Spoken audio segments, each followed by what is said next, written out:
gracias. Pasamos agora sí a presentar a última relatora que nos vai acompañar nesta xornada de hoxe. Ela é Silvia Rodríguez López, doutora en Dereito e profesora de Dereito Penal na Universidade da Coruña.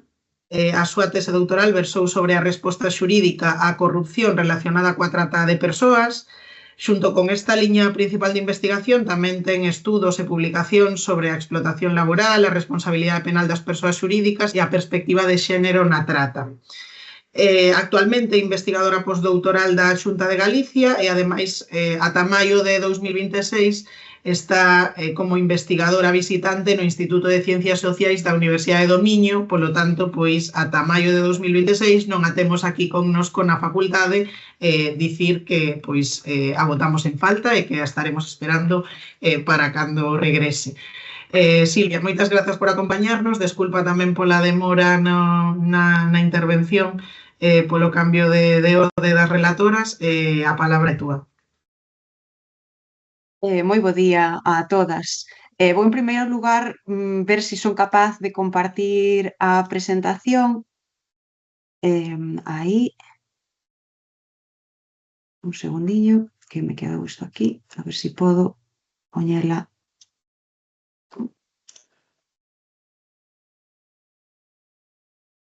Aí está.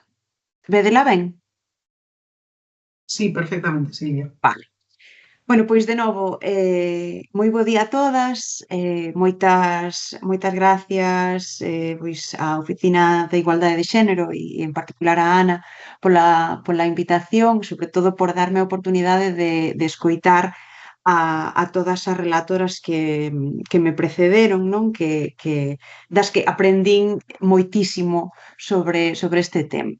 A perspectiva que eu vos quería traer hoxe é, como di o título, pois a submisión química tras a lei do só si é si, pero non dende o punto de vista como se viu na sesión anterior, non? Dende o punto de vista das medidas de prevención, sensibilización, asistencia, sobre todo, que tamén están previstas nesa lei, senón pois no que a min me compete que é o dereito penal, non? A resposta ao dereito penal. Entón eu hoxe querería, pois nos minutos que me corresponden, chegarvos un pouco información sobre os casos que están chegando ao sistema de xustiza penal e logo ver un pouco tamén as últimas reformas do Código Penal para ver cal está sendo esta resposta.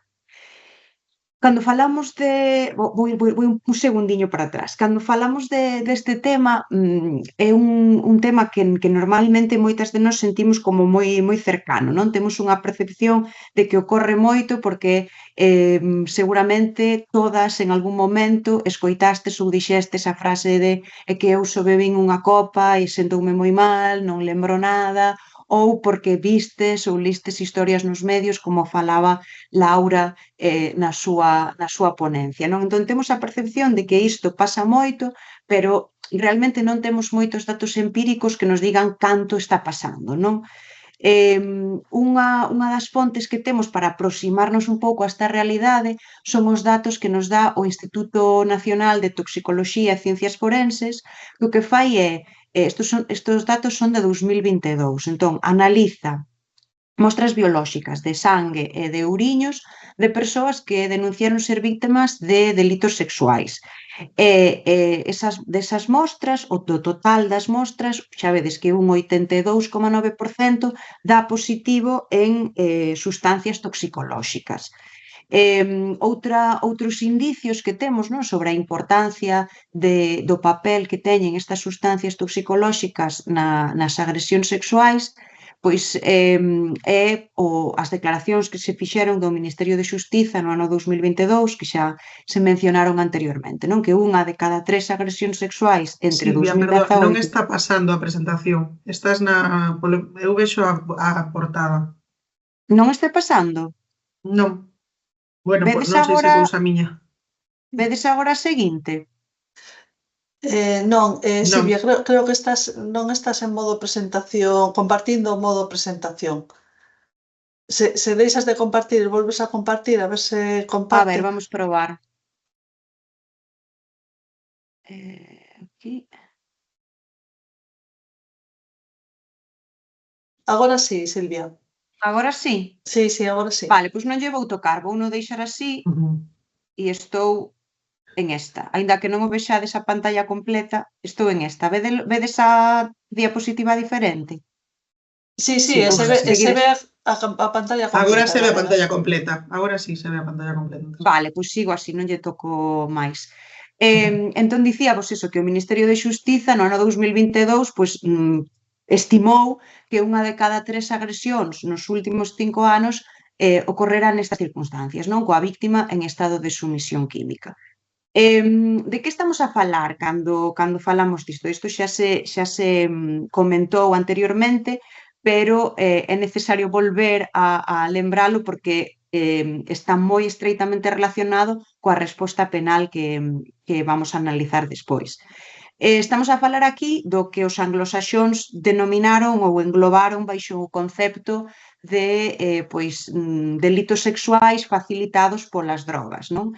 E hai dúas categorías que temos que distinguir, que xa se adiantaron, que son a vulnerabilidade química ou sumisión química oportunista, que é cando o consumo desas sustancias é voluntario, foi voluntario por parte da víctima e o agresor aprovéitase desa circunstancia na que a víctima non está capacitada para consentir a relación sexual, non?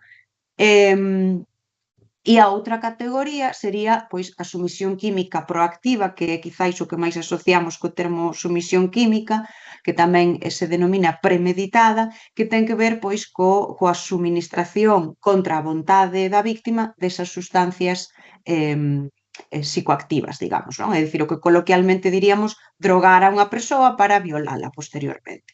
Obviamente, hai tamén, como sempre, áreas intermedias, non? Casos mixtos onde se mestura a vulnerabilidade, o consumo, digamos, consentido, voluntario, con un consumo inducido, digamos, non?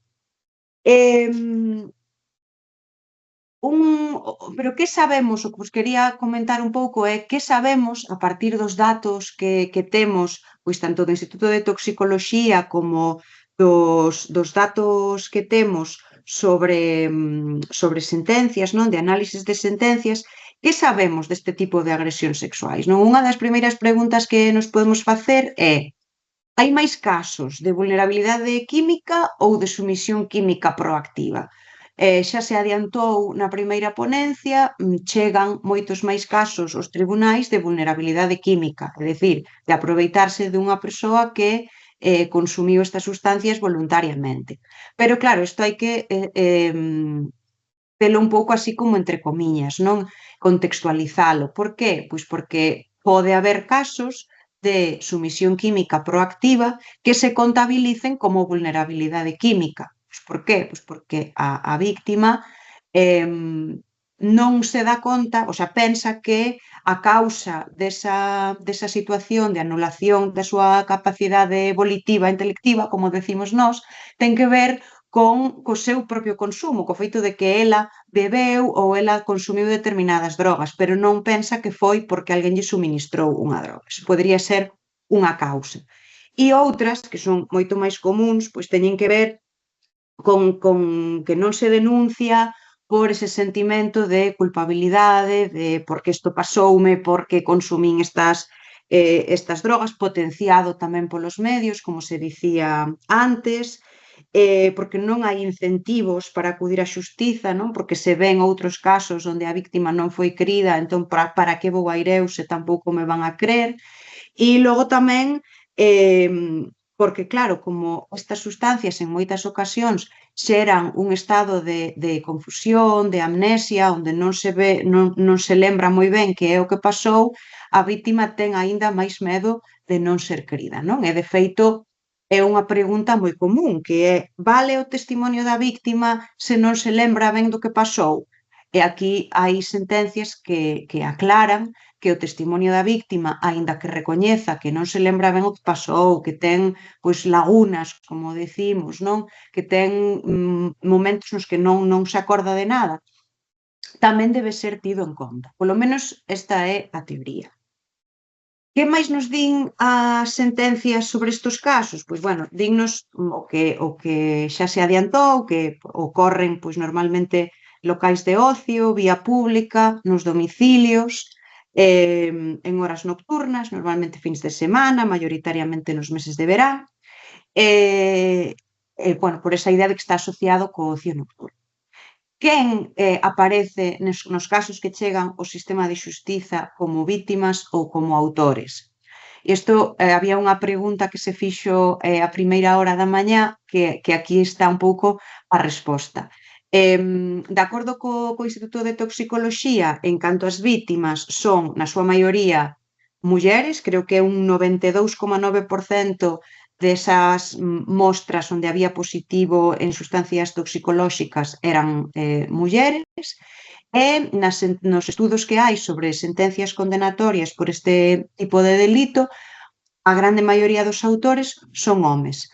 Preguntaban nunha das preguntas se hai casos onde as mulleres sexan autores. Neses estudos soamente hai un caso, e é un caso precisamente de unha muller que foi condenada como cooperadora necesaria.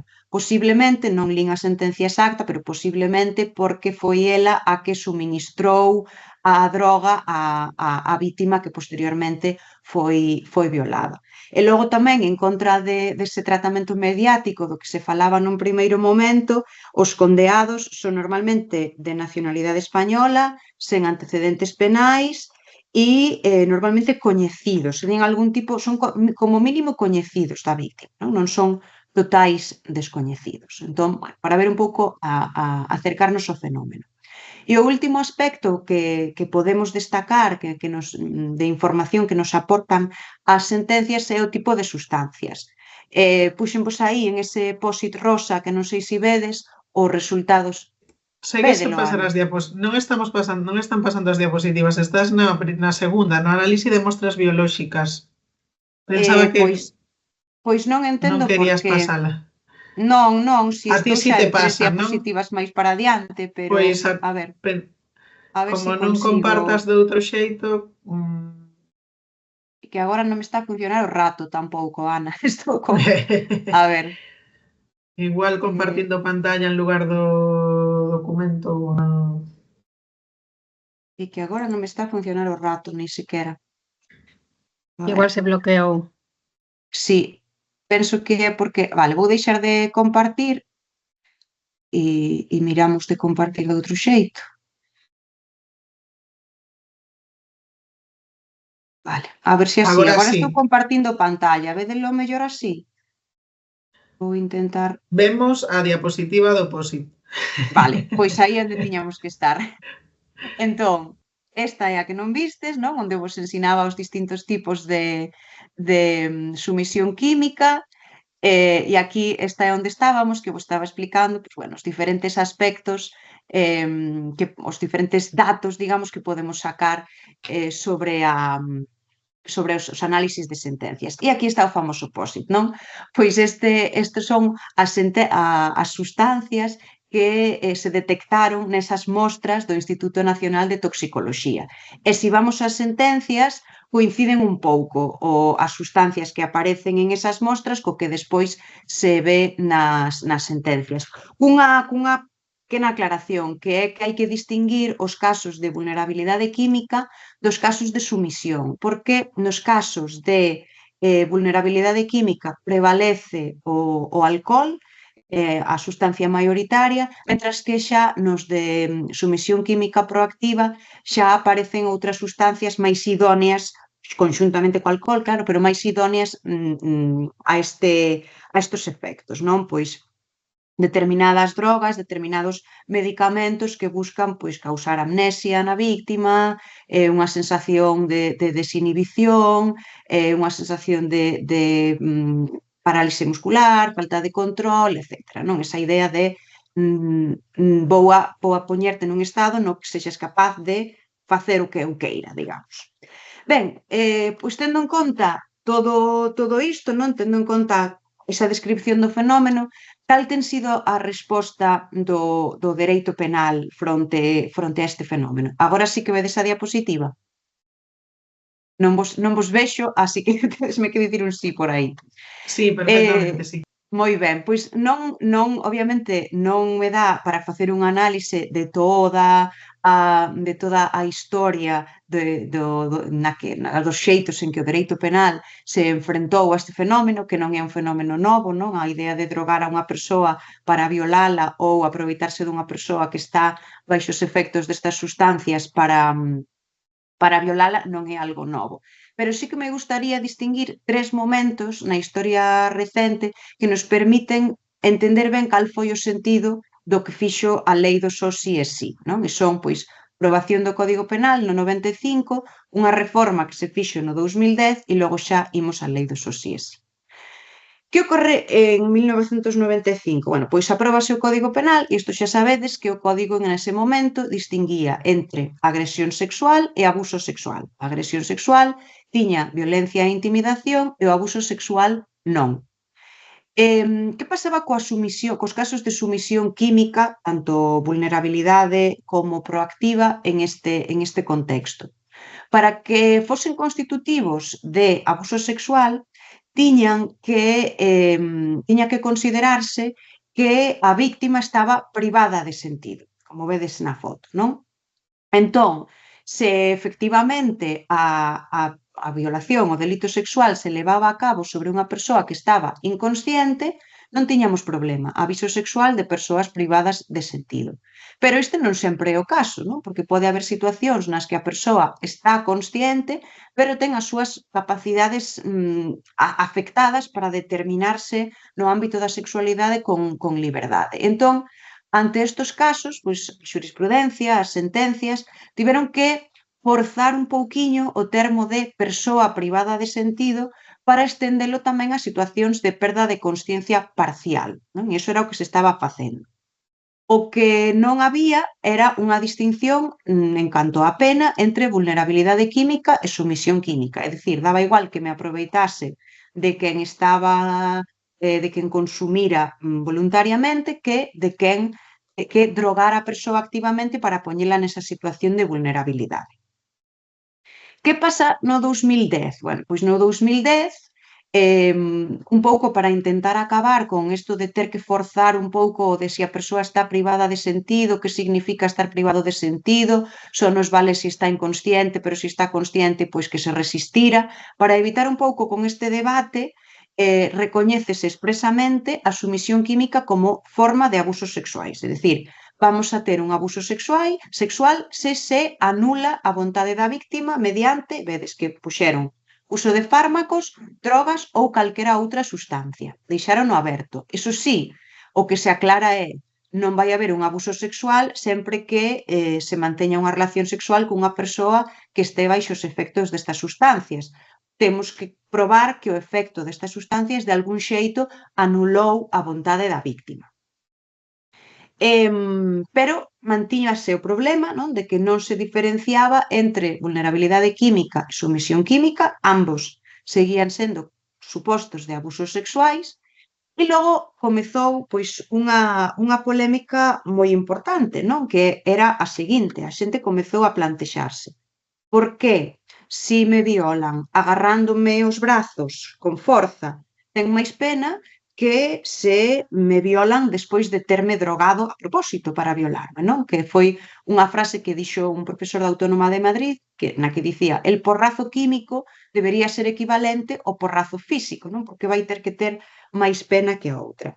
Claro, é que ademais estábase producindo no ámbito do dereito penal unha situación moi curiosa, que era no ámbito dos delitos sexuais, se a min me drogaban, eso non era considerado violencia e, polo tanto, non había unha agresión sexual.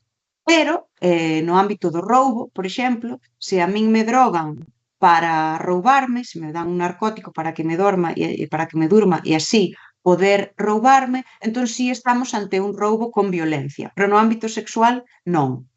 Entón, claro, isto eu penso que ten moito que ver coa concepción de agresión sexual que pervivía, non, no código en ese momento e que aínda en certa medida existe, non? De que para que haxa unha agresión sexual, para que haxa unha violación, ten que haber violencia física, a víctima ten que resistirse activamente de maneira física, non? E imagino que todo isto vos soa porque todo isto foi o problema que houbo ou un dos problemas que houbo no caso da manada, non? Esta idea de, bueno, non vayas da primeira sentencia, non? Que dicía non vamos a considerar que isto foi unha agresión sexual, non é unha violación, porque non houbo violencia, non houbo unha resistencia física activa.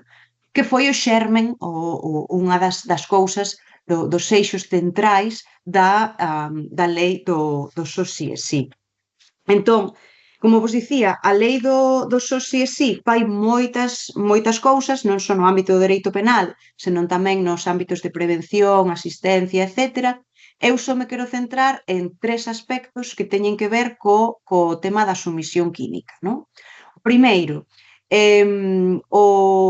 a reforma do código o que fai é elimínase a diferencia entre abuso sexual e agresión sexual, non? Agora, calquera acto que atente contra a liberdade sexual sen consentimento é agresión sexual.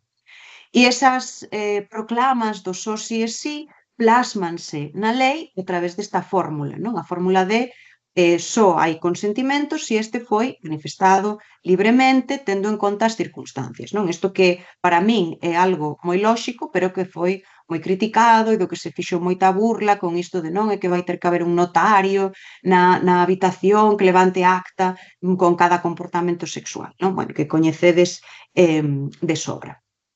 Polo tanto, o segundo aspecto que fai é inclúe unha lista de supostos onde non hai consentimento, non? Entón, aquí incluímos na lei esa proclama do non e non. E entre esos casos nos que a lei nos di que non hai consentimento está o de se a víctima ten a súa vontade anulada por calquera causa. E aí éntranos tanto os casos de vulnerabilidade química, é dicir, aproveitarnos do consumo voluntario, iso que escoitades é alarma, que me pasei, pero xa estou rematando. Entón, incluiría tanto os casos de sumisión química proactiva, é dicir, dámoslle a sustancia, como os de vulnerabilidade química. Aproveitámonos desa sustancia. Ambos casos serían, como vos dicía, unha agresión sexual, pero, por primeira vez, e esta é unha das novidades máis importante, introdúcese unha modalidade agravada, é dicir, a sumisión química proactiva vai a ser agravada, vai a ter máis pena que a simple vulnerabilidade química. E isto, pois, está a despertar moitas críticas, non? Antes criticábase que a ver por que tiña menos pena que a agresión sexual, agora que se subiu a pena, equipárase, critícase porque ten máis pena que a agresión sexual con violencia ou intimidación. Entón, algúns autores chegan a dicir, claro, que agora vai a ser máis leve a manipulación agresiva do corpo da víctima consciente que o somnífero na copa. Bueno, con independencia da posición que teñamos, de que si creemos que merece máis ou menos pena unha conducta que a outra, hai unha precisión técnica que hai que facer, que é a seguinte, e con isto remato antes das conclusións. Cando temos unha agresión sexual con violencia física, esa violencia física pode ser constitutiva dun delito de lesións. Entón vamos a castigar o delito de agresión sexual e tamén o delito de lesións. Entón esa pena de 12 anos vai a ser maior, porque vamos a ter penas por outros delitos. Mentras que, isto probablemente vos sorprenda, nos casos de unha agresión sexual con sumisión química, só imos ter a pena da agresión sexual porque non hai un delito de drogar a outra persoa en contra da súa vontade. Isto probablemente vos sorprenda moito, non? Pero como que non é delito suministrar drogas a outra persoa sen o seu consentimento? Pois, como tal, non o é. Pode ser delito se o drogar a esa persoa en contra da súa vontade causámoslle unha lesión. Entón teríamos o delito de lesións. Podería ser se o facemos para cometer outro delito, pero en ese caso estaríamos condeando por ese delito, polo roubo, polas coaccións, pola agresión sexual, pero non por drogar. Entón, en este sentido, e isto lévame ás conclusións, Penso que hai que facer unha valoración positiva perdón, non sei se alguén, escoito falar alguén.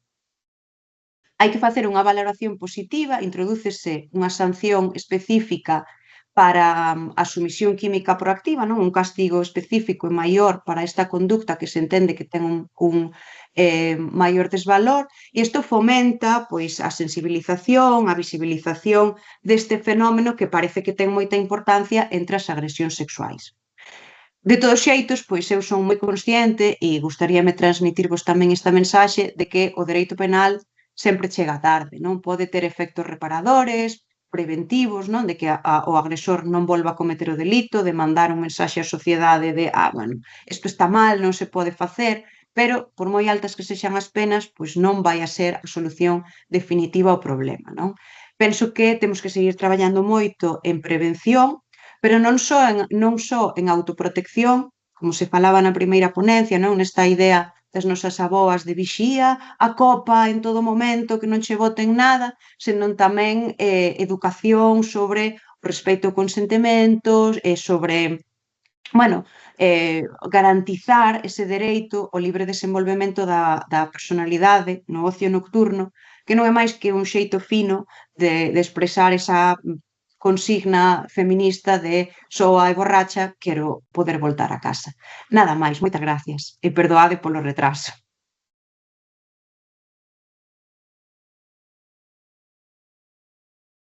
Perfecto, Silvia, nada que perdoar, que entre os problemas técnicos e demais, eu creo que estiveches máis que axustada aos tempos. Moitísimas grazas pola intervención tan clara e penso que tan ben transmitida unha información que ás veces, tendo en conta que das persoas que estamos aquí, pois moitas non son xuristas, pois penso que quedou todo ben claro e entendeuse moi ben. Así que grazas tamén por esa boa exposición oral. Ben, temos algunha preguntiña no chat. Pregunta alguén se considera agresión sexual se produce con coacción, é dicir, sen violencia física, pero baixo ameazas.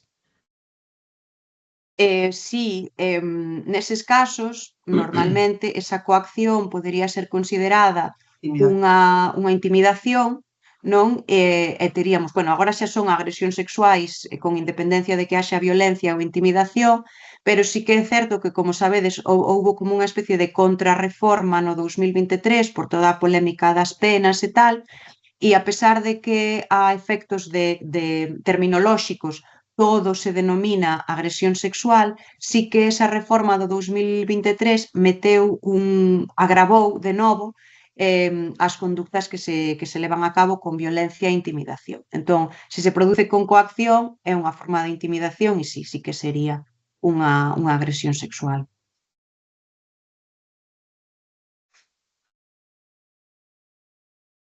Está sin micro, Ana. Perdade, nada, non hai máis preguntas, pero sí que hai moitos parabéns para as relatoras e, en particular para Silvia, que lles encantou a presentación, que lles parece moi explicativa.